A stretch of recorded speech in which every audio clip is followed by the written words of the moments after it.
Tasina ku nós sabemos nota que o Estado holandês está acelerando o esforço para militarizar.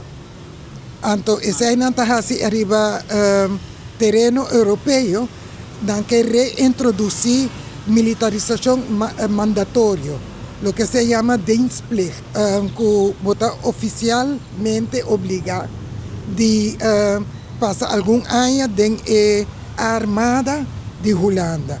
Então, como que nós forma parte do reino, isso aí pode ter consequências para nós jovens também. Sobre o jovem, homem, como gente mulher. Então, nós não queremos isso aí. Nós estamos contra a maneira que o Estado holandês também toma decisão unilateral, que sem consultar com nós, como povo, nós não temos nada de visa de decisão e esforço que não toma, arriba terreno geopolíticamente. Então, esse aí nós consideramos esse como peligro para nós aqui, porque nós estamos vivos no Caribe, nós estamos vivos em uma zona de paz. E nós queremos a zona de paz queda manter como zona de paz. Esta forma parte, nós consideramos mesmo voceiro de comunidade primariamente afro-arubiano.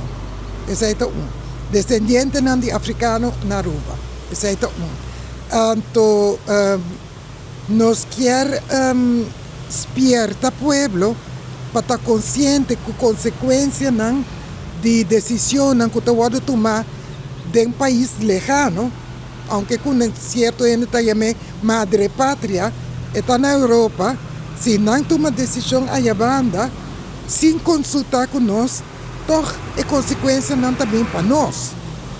E nós não queremos isso. Se nós seguimos o noticiero de notícia na Holanda, agora nós também constatamos que tem manejo que não está ribando, que não está escalando, esforço para promover a militarização obrigatória.